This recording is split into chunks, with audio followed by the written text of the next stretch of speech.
We are live. Hi, everybody. Hello, everyone. We should Well, have just gone for like minutes and acted like we were talking. oh yeah, yeah. Oh, And but then, you're gonna welcome them. Sorry, I'll be quiet. but then you have everybody refreshing their screen, thinking it's them because they're good humanoids, and they'll think it's them and their phone rather than us. True story. Yes. Welcome, everybody, to this episode of the Stories of Change. Today we have an amazingly special guest, Dr. Dain Heer, one of my favorite people in the world. Hello. I'm lucky enough and smart enough to have chosen him as my big brother. And thank you so much, Dain, for inviting me to interview you today on this Suicide Prevention Day. Truly my pleasure. I adore you, my sweet sister. The feeling is mutual.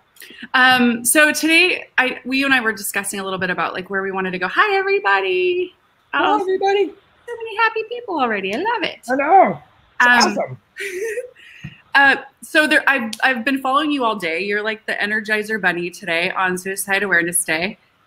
Before we start, can you share a little bit of the awareness that you gave to me about what it's like to be aware of a day like this and what happens to us when we're so aware? Yeah, absolutely. It's interesting because I've experienced this for about the last 7 years really dynamically. And so one of the things that happens is as we're bringing awareness to this around the world, you're going to be really aware of the stuff other people are aware of too. And you're going to feel it in your body, think it's yours, but that's part of your awareness. And so Sarah put in one of the threads that we're on, she's like, my body, can you guys please contribute to my body? Because I got this and this and this and this and this. And I sent her an audio message saying, World Suicide Prevention Awareness Day. It's occurred for me for the last 7 years. In fact, for me, it used to occur, I don't know, 5 or 6 days before. And because I was going to do usually one Facebook Live and one interview or something. And now it's like 20 interviews and Facebook Lives, just all this sort of stuff. And it's this level of awareness. Anytime we bring in awareness to some aspect of reality, we all become more aware of it. But a lot of people also go into their stories about it, and they go into resistance to it, and they go into their own place where they're dealing with suicidal stuff. So there's all this stuff that goes on, and we need to recognize that. What if it's not yours? What if you're just really aware of a lot of people having a lot of stuff come up around this time? And, you know, the last couple days, especially today, little Shyla, my 9-year-old daughter, Dane's niece, messaged me today saying how her stomach was hurting as well. And it was so interesting because I'm like, wow, that's what these tools invite us to, even as a parent, is to acknowledge the awareness that we even have as little kids, even if the little kid's like, what are you talking about? But to continue to empower them with that. And I want to ask you, when did you first get that you were so different? And or where was it where was it? Ooh. Well, are we talking different or aware? Because let's do both, can we? Sure. Let's see, different.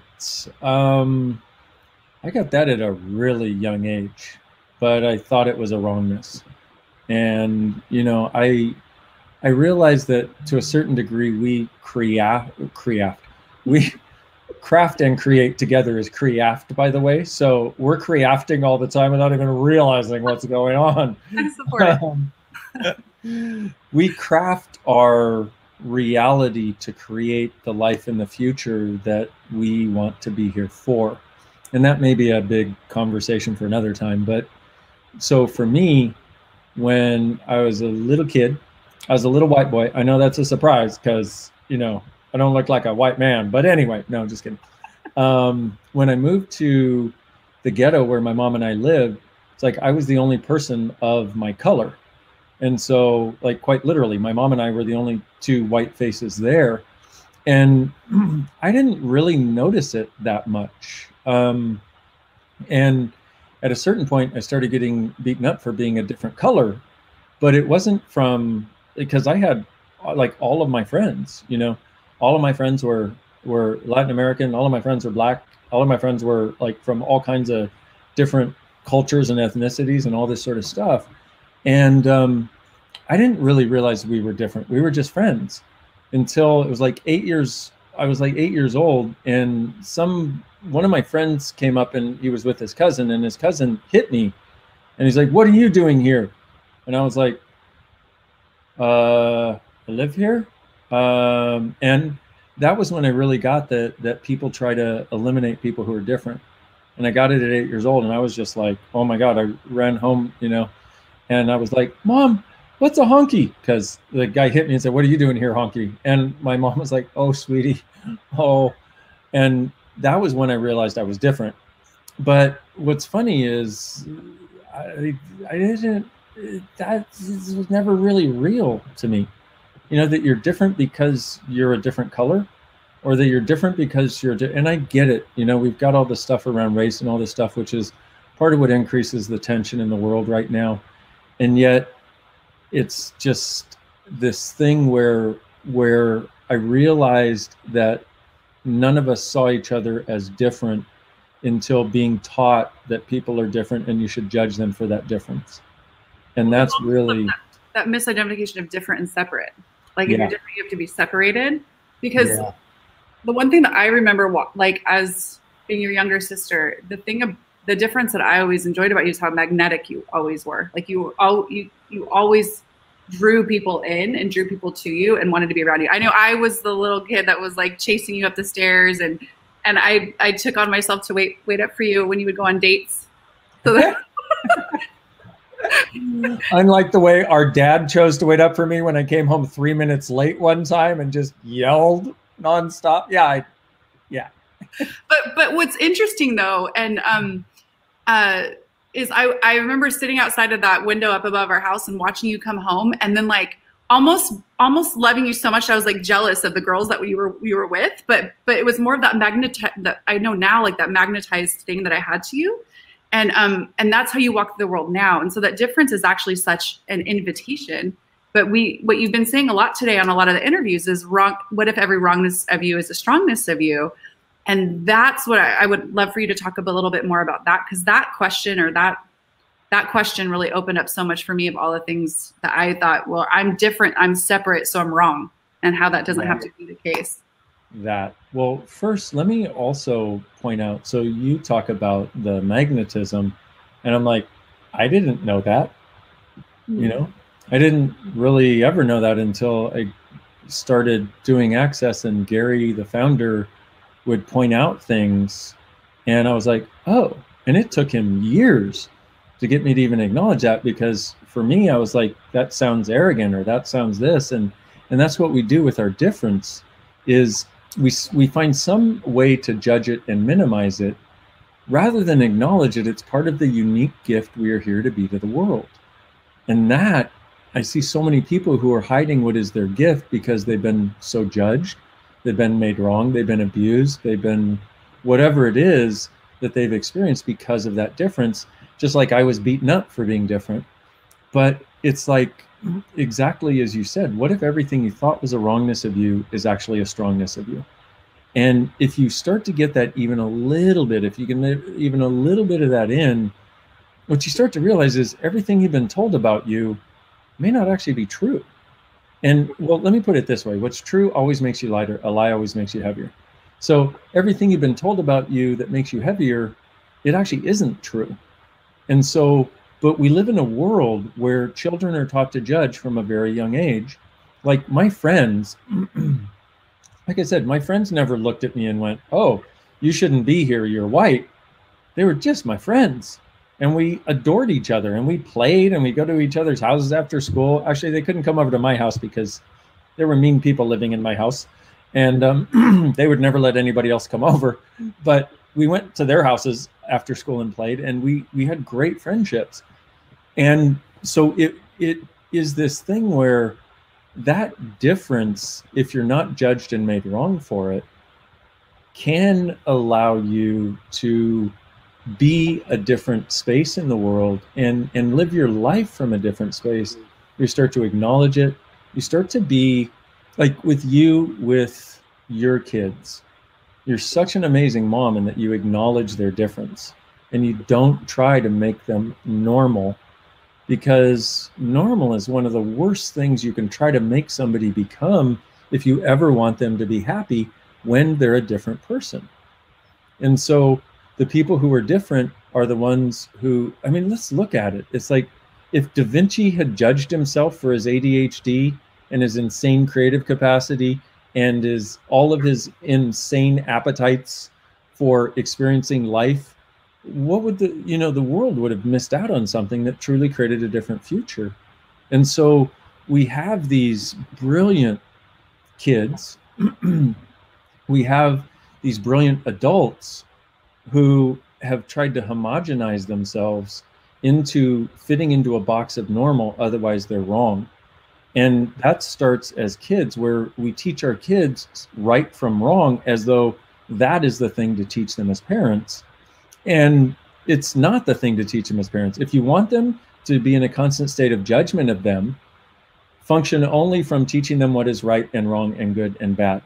Because as the humanoids, which is everybody watching this right now, if you haven't turned it off already, okay, the humanoids are in such a constant state of judgment of themselves, thinking they're wrong because they learned that judgment was what they had to do to not be wrong, so they could finally maybe someday be right, but they can never judge themselves enough to be right, so they always feel wrong, and they wonder why they always feel wrong. Well, it was taught to us at a very young age that there's right and wrong.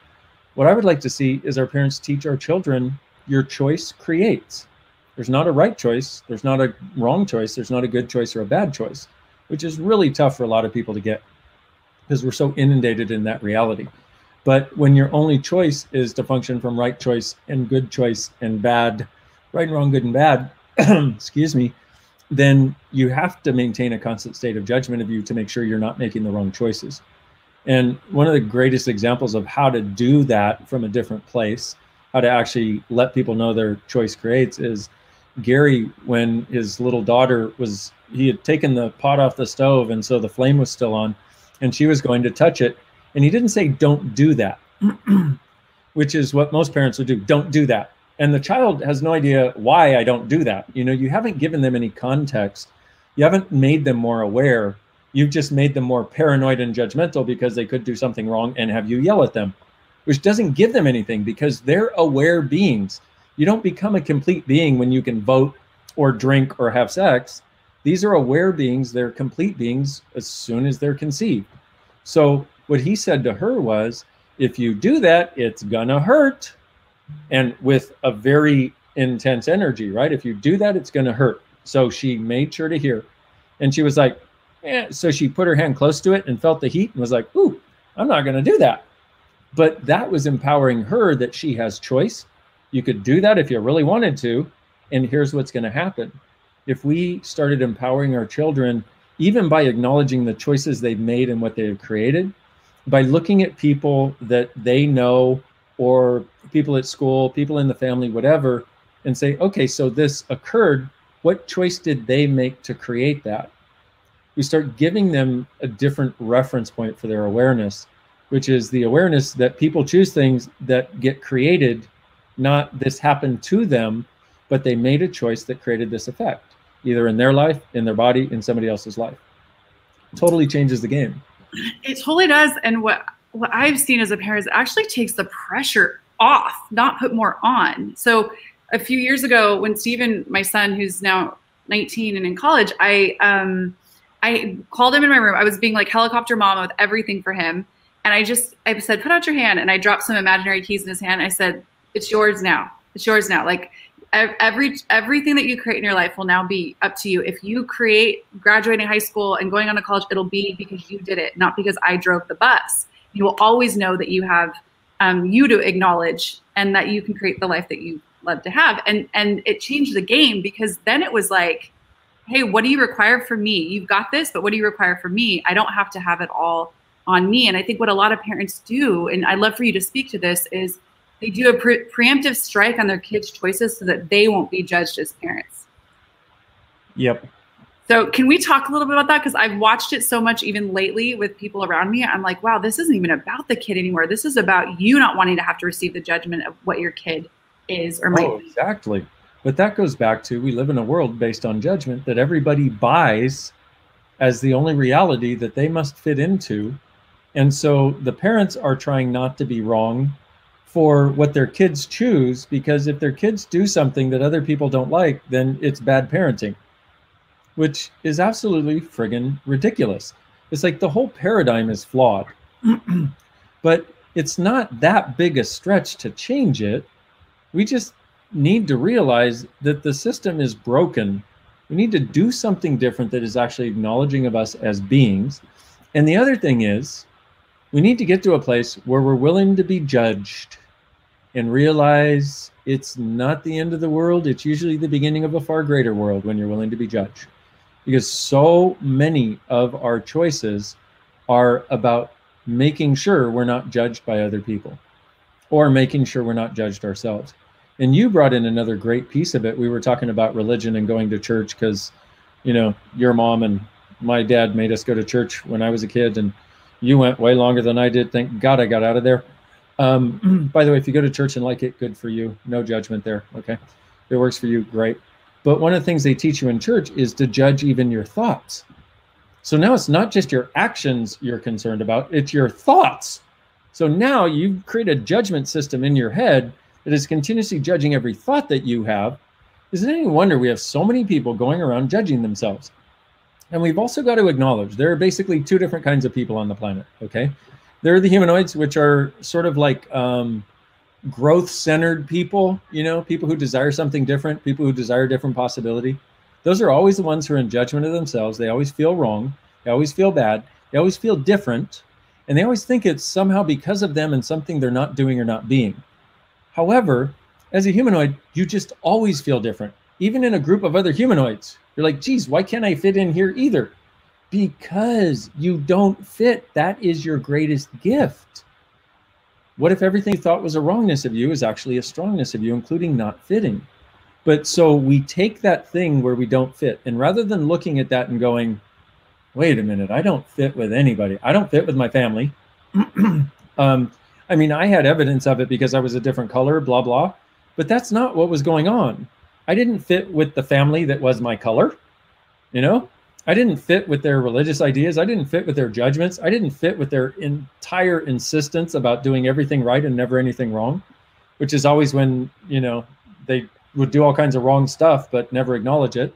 You know, I didn't fit in any of that system of judgment. And I think that's one of the biggest things that we as humanoids don't fit into, is the systems of judgment or the structures of judgment that are on this planet that everybody else considers real. And the humanoids look at it and go, how the fuck do you get to the place where you think that shit is real? And yes, I cuss on purpose, you know, because that's the level of where we look at it and go, are you kidding me?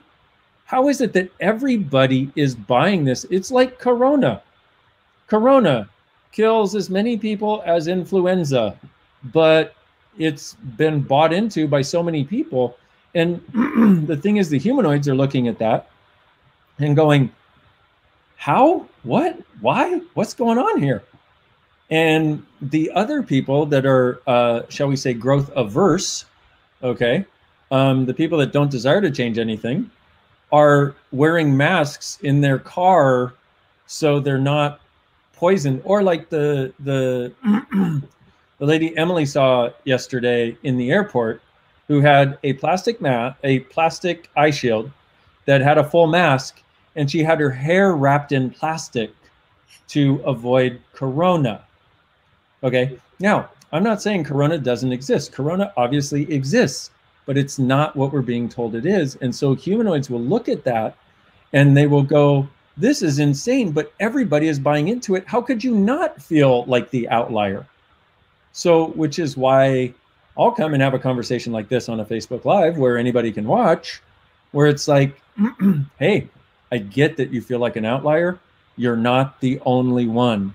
There are a bunch of us out there who feel the same. We've just never thought anybody got us, and never, you know, been able to find a group of people who was like, oh my God, I'm weird too, you know? And so we felt weird our whole lives as though that's a bad thing. But the original meaning of weird was of spirit, fate, or destiny. So yeah, you are weird and it's part of your gift. But here's the other thing is just saying it, I'm hoping that just saying it here gives people some more sense of freedom and allows them to come out of that place where they're judging themselves so harshly for not being able to fit. And just saying it is not enough, meaning you gotta also start to acknowledge this as a gift, but the ways in which it is a gift, but also being around other humanoids like you find in Access Consciousness. They will tell their stories of the exact thing you had going on where they thought they were wrong and they realized this was actually part of the gift. And then you go, oh, I had the exact same thing. Oh my God, that's actually a gift. You know, so we need some support, need some contribution from other people. This really, you know, we're not, especially humanoids, we're not creatures who were designed to function alone. But we're also not creatures who really like having people around all the time. So you're like, okay, even that is weird. I can't put that. But here's the thing we have to look at. You can't put that in a box either. So what we keep doing, what we've been taught to do, is try to put everything in a box. And so we can put that box and file it away in our brain and our mind somewhere. So we know what is good, what is bad, what is right, what is wrong. And so we can define it. But even that, on the one hand, you really require people and some contribution. On the other hand, you don't really like being around people very much because you're so sensitive and aware to their thoughts, feelings, and emotions and judgments that it's usually easier if you're alone. Well, what do you do with that? Well, you take it out of the box and realize that you require contribution and support from people who don't judge you, and you'd probably rather spend a lot more of your time alone than you probably ever get to, and that's not wrong. And the people you're around, it's not because they're wrong.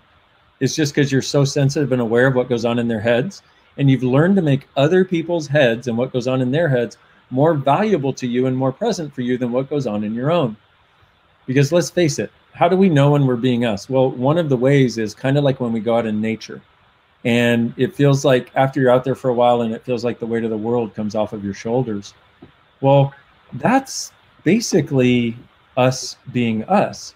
We don't have people around thinking, because us being us, we're much more like the energy of the plants and the earth and the rivers and the streams that do what they do with no point of view, and they're willing to contribute to anybody who's willing to receive it. And they also don't have a judgment if somebody isn't. These are some of the acknowledgments of what it's like to be us, and how we are more like what we are more like. And it also gives us this stark contrast between being that space and that ease and that joy and that movement, and where most people function in their little judgmental heads of right and wrong and good and bad, and trying to cut out everything that's different. Thank you for all that. I'm curious about, do you hear an echo? No. Okay. I'm curious about what tool you had your access bars read. Okay. Do you hear an echo? I do. I hear you cutting in and out a little bit. So here, I'll change to AirPods. I can do that too.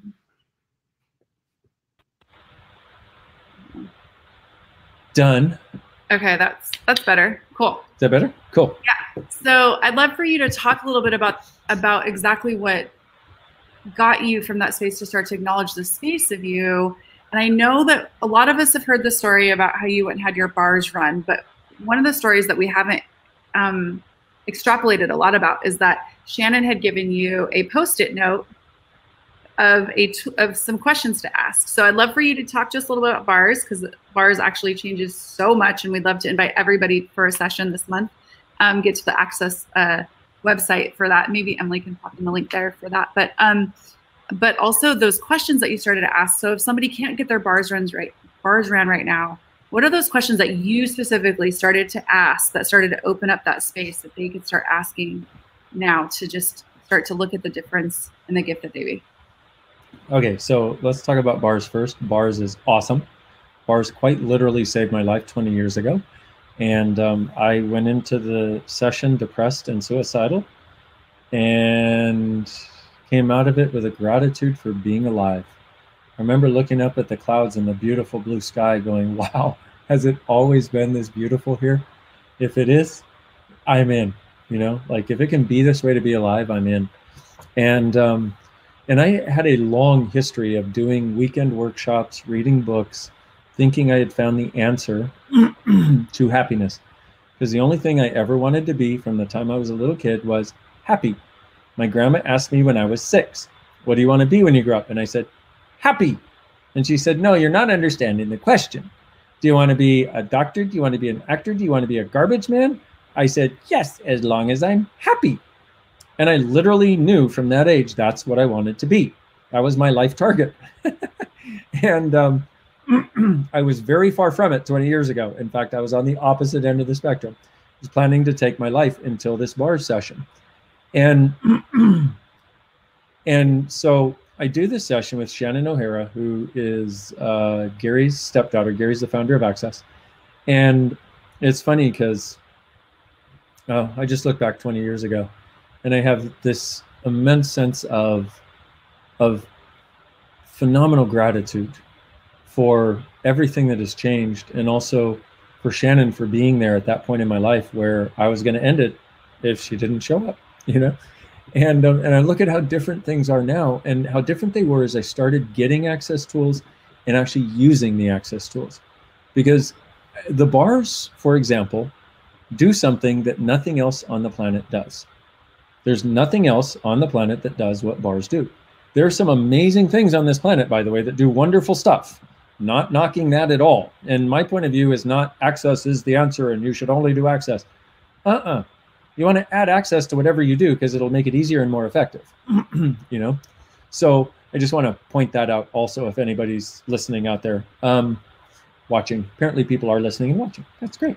And so with that, though, the bars does something that nothing else does. And it seems to dissipate the electromagnetic component of thought, feelings, emotions, and judgments, which, what does that mean? You undo the polarity, okay? And you get a sense of peace. So anyway, after that first session, she said, one of the other things we have is tools. So we have bars, but we have all kinds of tools that we use to change things. And I'm like, what do you mean? She's like, well, you know, when you start to get heavy and whatever, you can use the tool and it'll change that. And you get back to being you, and then you get light. And I'm like, okay, hook a brother up, right? She says, how about, let me give you this tool. We just found out about this. It's, who does this belong to? And she wrote it in her handwriting, which was about like my handwriting, which means good luck if you can read it, right? Her handwriting's actually better than mine, but so she wrote it.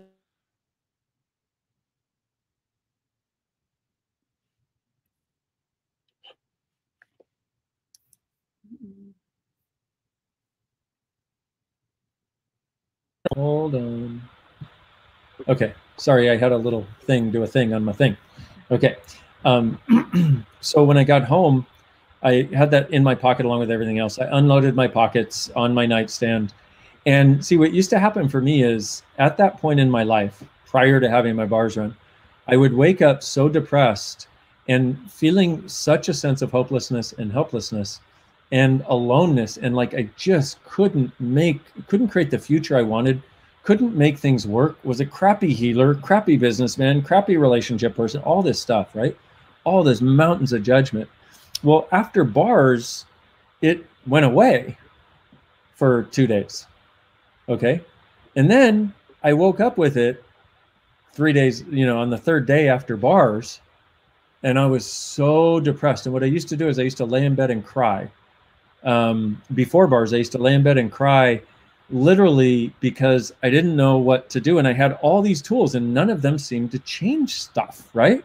And so I figured if I can't change it, obviously it's not changeable. I must just be broken. And so I would lay in bed and cry until I would look over my clock to see how much longer I could wallow in self-pity before I had to go be a doctor and help people. And this happened this morning, the third morning after bars. And I was like, oh shit. And I was really bummed this time because I was being so different since bars. I was like, this, finally the change is here, because it opened up a space I had never had before.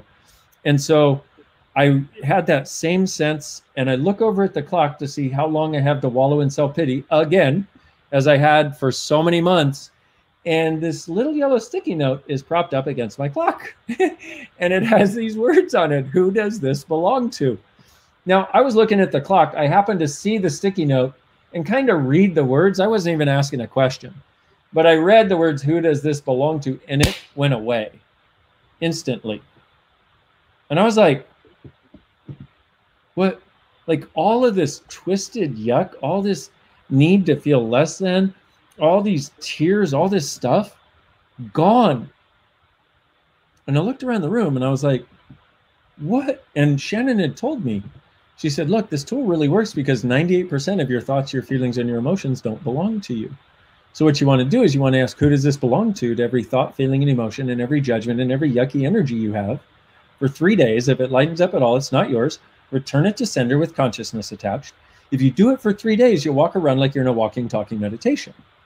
And I was like, okay, after that, I'm like, I'm going to do it, right? And so I don't know that most people have as dramatic an introduction to who does this belong to as I did, or as dramatic an introduction to bars. But let's face it, I can be a little strong-headed sometimes. And my good sister, good answer, not even any words, just maybe, okay? But I know I had this sense that I had to get it in a way that would allow me to actually know that it actually worked. And so it changed so much so fast that I was like, oh my God, okay, I'm going to do this. Who does this belong to for 3 days? During that time, I went to my ex-fiance's, she was my fiance at the time, I guess, or I don't know, my girlfriend. Anyway, I went with her to her family's, it was a family dinner thing. And that was always one of the heaviest things in the world for me because those people have so much judgment about everything while trying to pretend that they don't. And so here we were, and I literally had going through my head nonstop, everything. Anytime the energy would shift, I'd go, who does that belong to?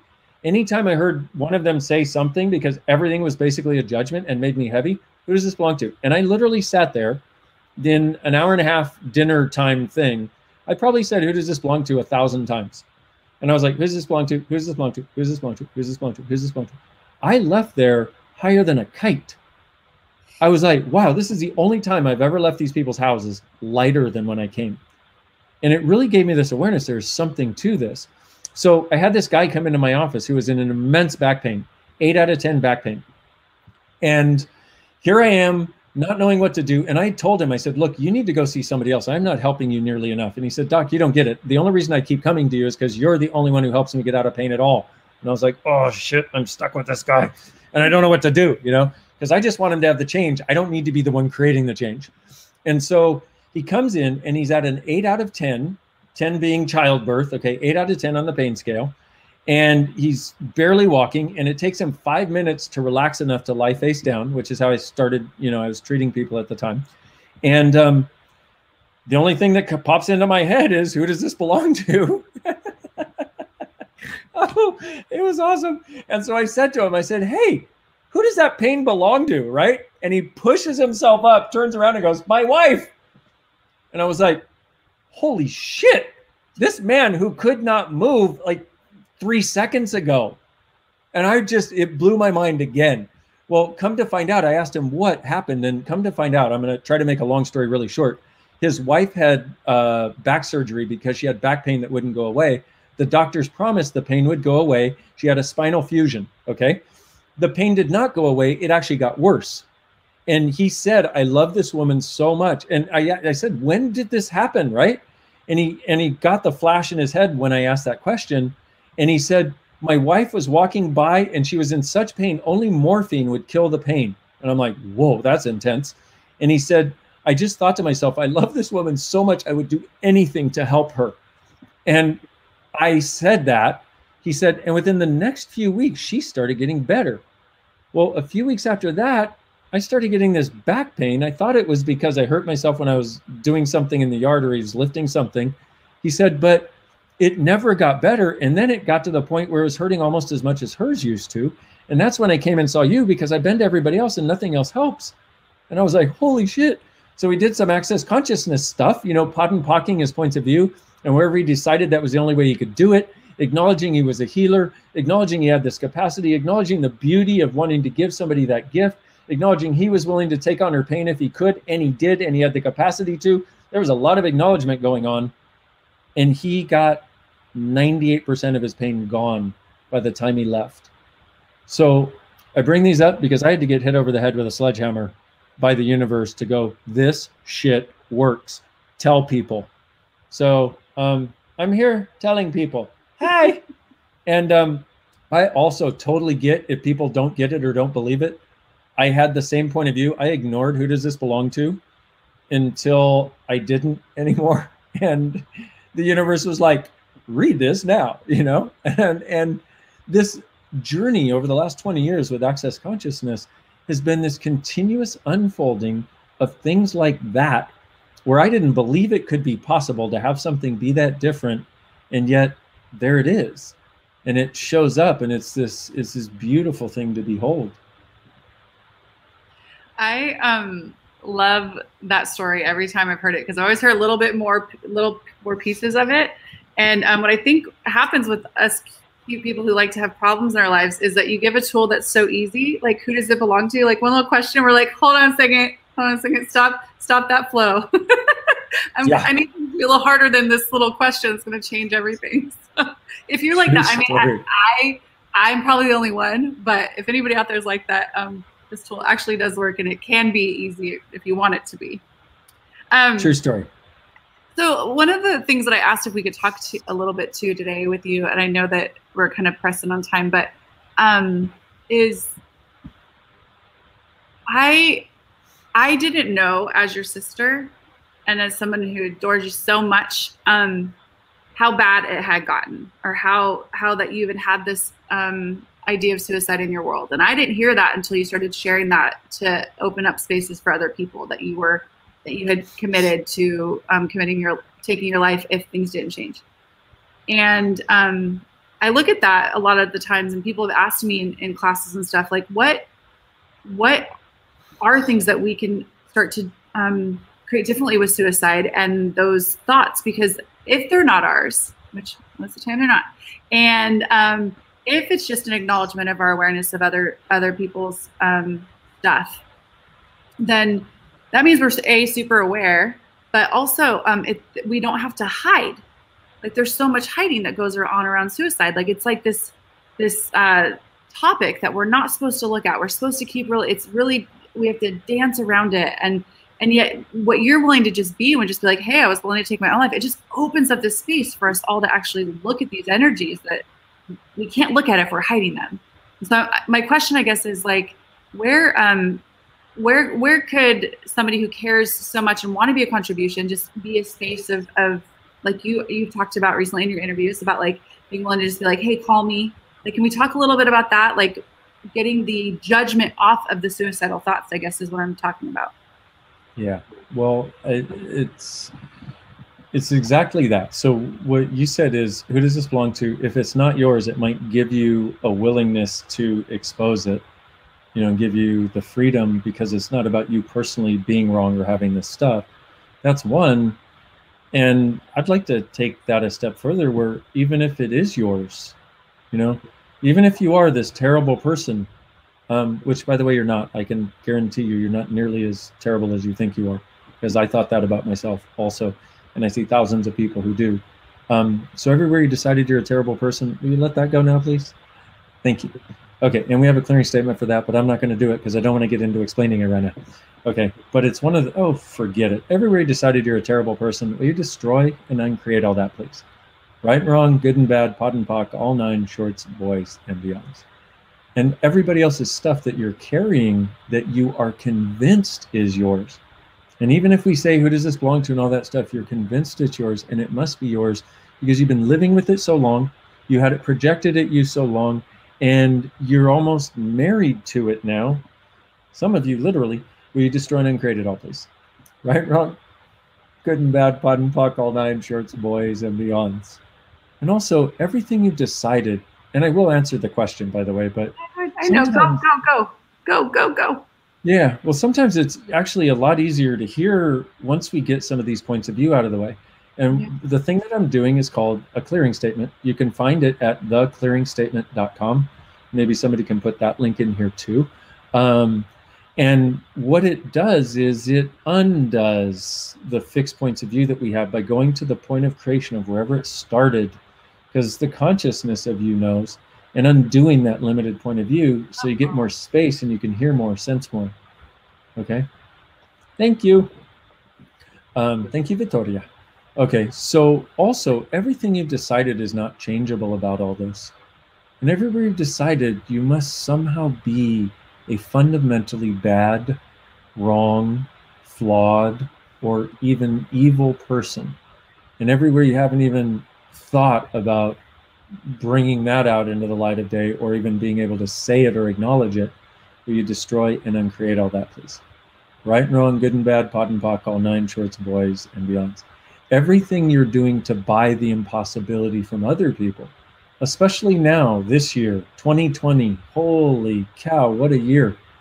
Everything you've done to buy the hopelessness of other people, the helplessness, and everywhere you are trying personally to heal all the people on this planet by taking it on your shoulders as though you can, will you destroy and uncreate it, please?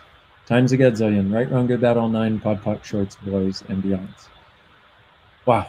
Now, also, how much are you aware of in the other people around the planet? And because it keeps going through your head, you think it must be yours. That's the way this works. If it didn't feel like yours, you wouldn't buy it as yours. So all the things that we're talking about are things that you think right now are yours, and you won't know if they're not until you ask, who does this belong to? And I actually suggest doing it 3 times, maybe 4 times, where you have something, let's say you're having frustration, you're having like suicidal thoughts go through your head, or anything, anger, sadness, resentment, lack of hope. Go, who does this belong to? Who does this belong to? Who does this belong to? Who does this belong to? And if it lightens up at all, it's not yours. Return it to sender with consciousness attached. And then puck and pot everything that made you buy it as yours in the first place. So all of that stuff that you've decided is yours, that no matter what we say, you're still decided it's yours. So now it gets to be yours because you decided it's yours, even though it wasn't ever yours, but it is now because you decided it was yours.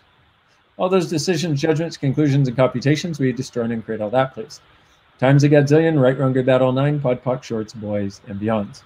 Now, how much of all of this other stuff have you decided is yours that it isn't? That isn't. Everything that is times a gazillion, we destroy and uncreate it, please. Right and wrong, good and bad, pod and poc, all nine, shorts, boys, and beyonds. And my other question is, what would happen if you gave it up? What would happen if you... So, well, let me... In order to answer that, there's another thing that came up first, which is, so when I asked what would happen if you gave it up, how many of you have decided that it's your job to take this on, and if you don't, the world will suffer? And beautiful friends, you are the world. And with you doing this, the world is suffering because you're suffering. The world gets greater from your joy, from your lightness, from your laughter. Everything that is times a gazillion, we destroy and create it, please. Right, wrong, good and bad, pod and poc, all nine, shorts, boys, and beyond. And while we're at it, all the implants and explants and VVRs of VVRs telling you that you must suffer because you are inherently wrong, and all the lies that you bought creating that, will you now destroy and uncreate all that, please? And give it up to Jesus. Praise be Lord Jesus. Right, wrong, good and bad, pod and poc, all nine, shorts, boys, and beyond. Maybe that's what that is. Raising up the roof is actually give it up to Jesus. Now, everything that doesn't allow you to perceive the possibility of actually having a sense of lightness and recognizing that that may be a greater gift to the world than your suffering. Because what people require right now, more than anything, is inspiration and invitation to possibilities. They've been doing the suffering and they've been doing the commingling of suffering forever. So have we all. What people really require now is inspiration and invitation to possibilities. Everything that doesn't allow you to recognize that you can be that you have been that, and that may not be enough to get other people to change, but it will be enough to inspire those few people who truly desire to change in order to actually have the change. Everything that is times a gazillion, we destroy and create it, please.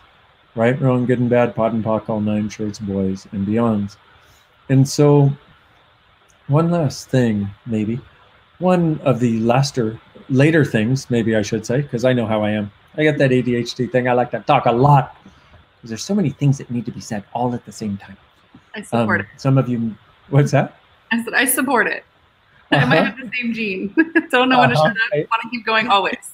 Exactly. I think you and a lot of other people out there are like, oh, me too. Okay, sorry. But everywhere you decided that it was your job to change the world alone. And what happens is, let's say you were a little kid and you knew that you had some capacity to, let's say, make your parents happy or change some level of their suffering. But if they wouldn't change because they already had their reality in place, how many parents let a child change their reality for longer than a day or a few months? You know, because eventually the child grows up and then they're allowed to work, and then you see them as work rather than a gift that could continuously contribute to your life getting greater. And so if you had some capacity to change them, to make them happy, or change some part of what their world was, but they weren't willing to choose it, then what you do is you go into invalidating you. And then you think you're wrong, and you also decide you don't have that ability to be the inspiration or the invitation or the energetic push that will allow people, or pull, I should say, that will allow the people to change.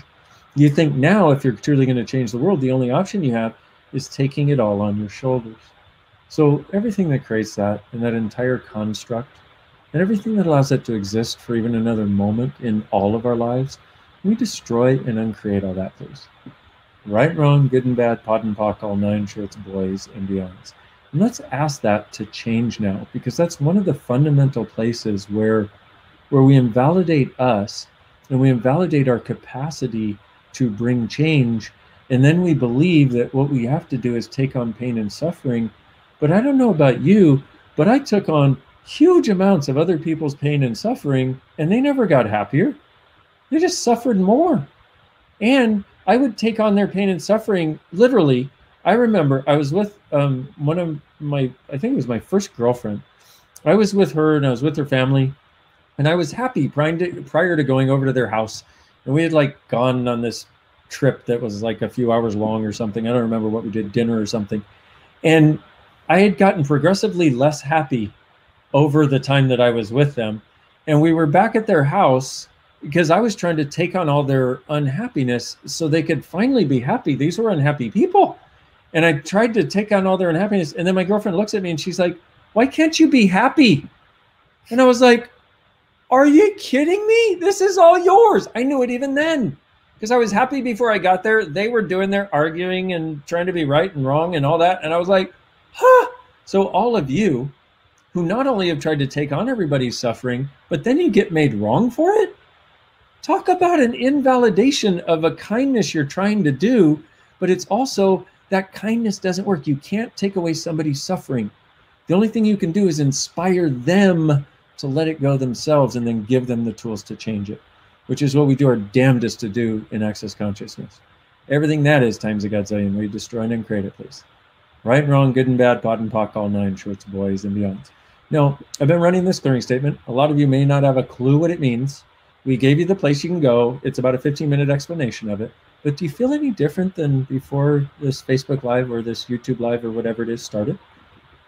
I do. I know, me too. That's what this does. You just become different, and you may not even know how it happened. But please know, we're not doing anything to you, nor would we want to. What the clearing statement does is undo what you have done to you that's not you. Okay? It undoes what's not you. And it doesn't do something to you. And the other thing you want to realize is with this idea of undoing what's not you, what's true for you always makes you lighter. A lie always makes you heavier. So when you get the most heavy, it's when you're buying the most lies about you, or buying the lie that other people's stuff is you and is your stuff. And we got thousands of tools and access that help people change them. I've got hundreds of videos myself on YouTube, and another, I don't know how many on Facebook, probably another 100 there, maybe more, that are free tools, free conversations, Facebook Lives, all that sort of stuff. If you go to accessconsciousness.com/you are not alone, it's the link that we mentioned before, where we have these beautiful and amazing bars practitioners and facilitators around the world that are gifting free bar sessions during September and October. It's like, how does it get any better than that? And we're looking to do what we can to contribute to you and pay forward the gift that we have gotten, that is this thing called Access Consciousness that nobody can really define, and we kind of like it that way.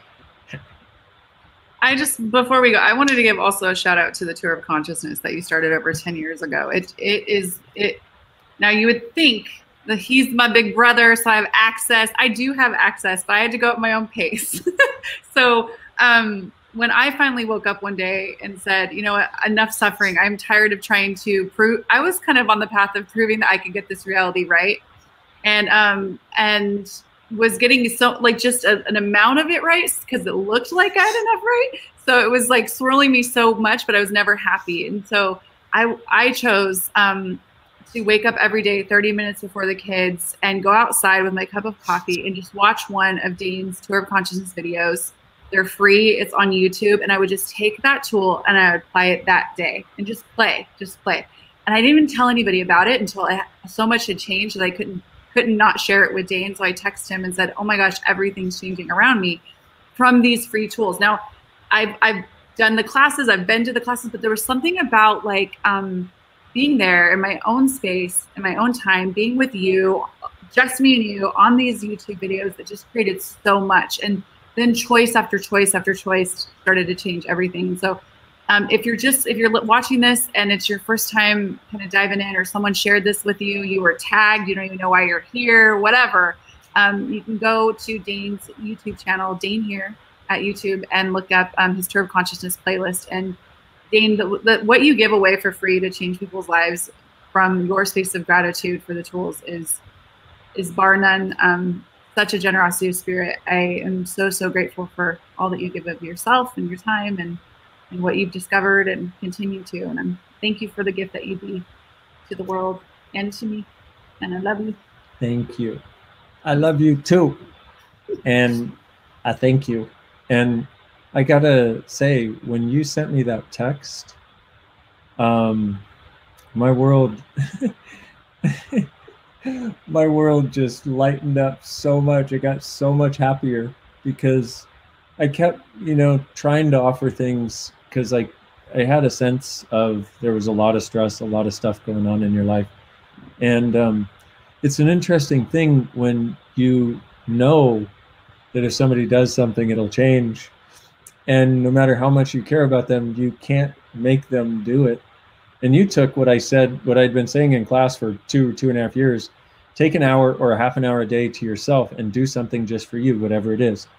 And you started watching Tour of Consciousness videos. And I'm so grateful that you got to do that on your terms, because I think that's one of the things that misses or is missing for us is recognizing we're doing it for us. We're doing it on our terms. I'm choosing this. And so whatever occurs is what occurs, but I'm actually the one choosing this. And for me, I still have the same point of view I had when I was 6. I want to be happy. But also more than that, I found a way to get there. Everybody, I found a way to get there.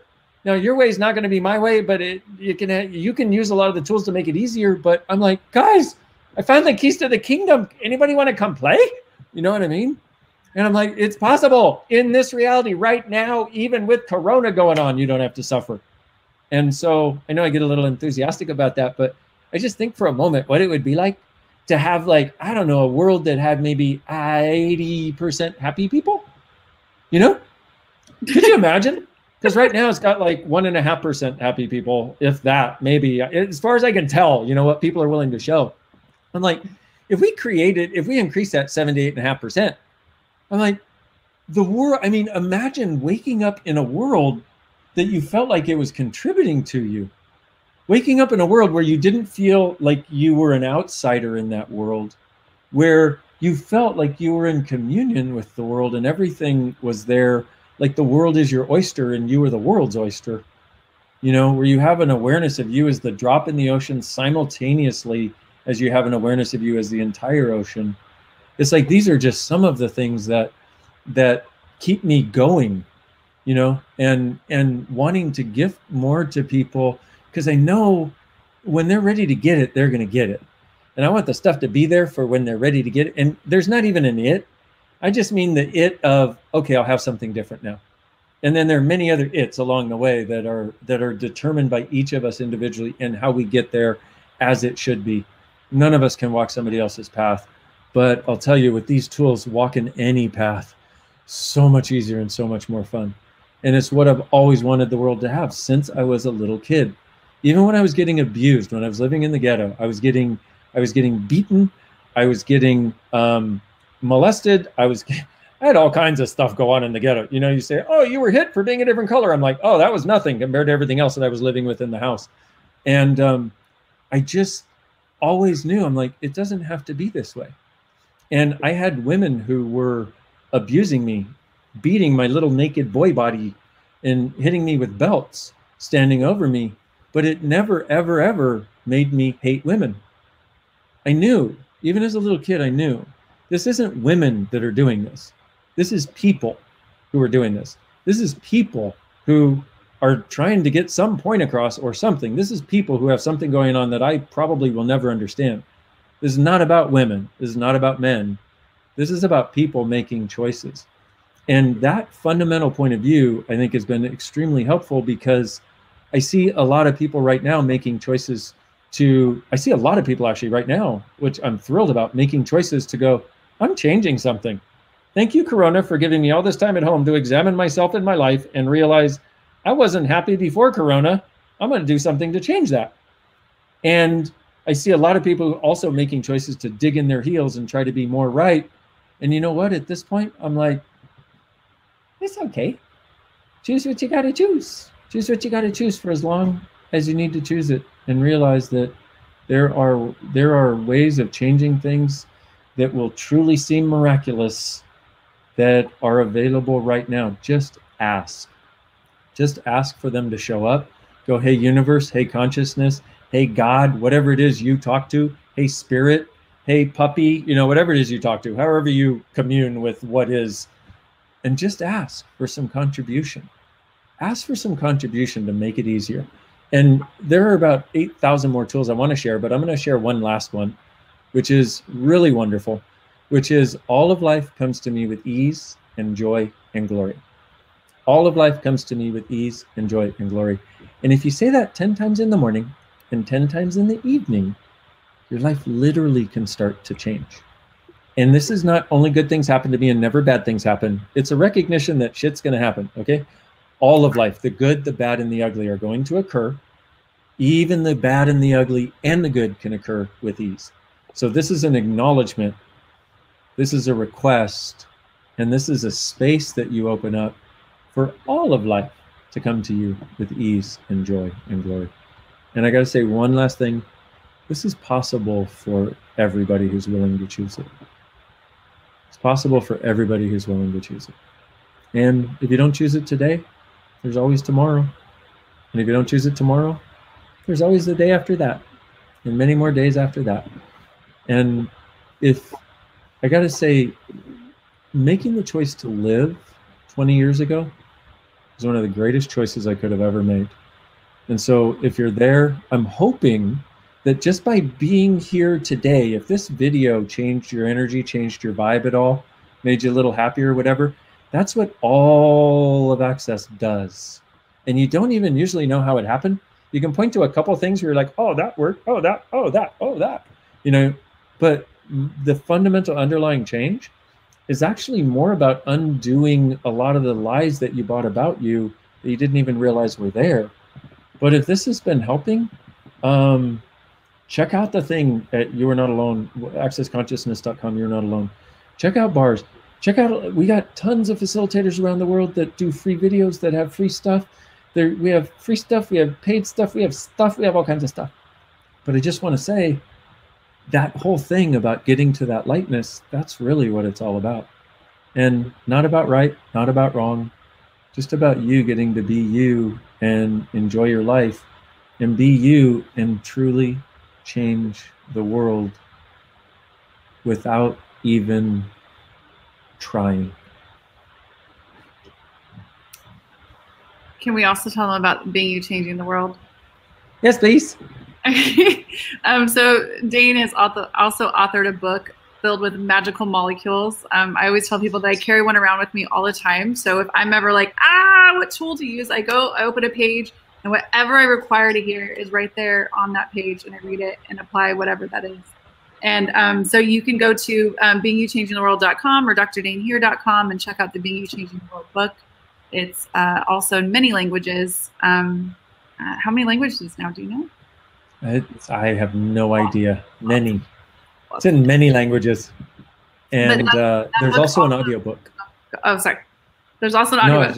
No, that audio form for it. I wanted to say you've given so much, and so many people find the book and they're like, I was going to leave this lifetime. I was going to take my life, and then I found the book, or then I found bars, or then I found Tour of Consciousness, or I found whatever it was that they needed to find to make the choice to stay and have their life be such a gift like you have chosen to be as well. So I just wanted to shout out the book too, because I'm so grateful for that book and for you. Thank you.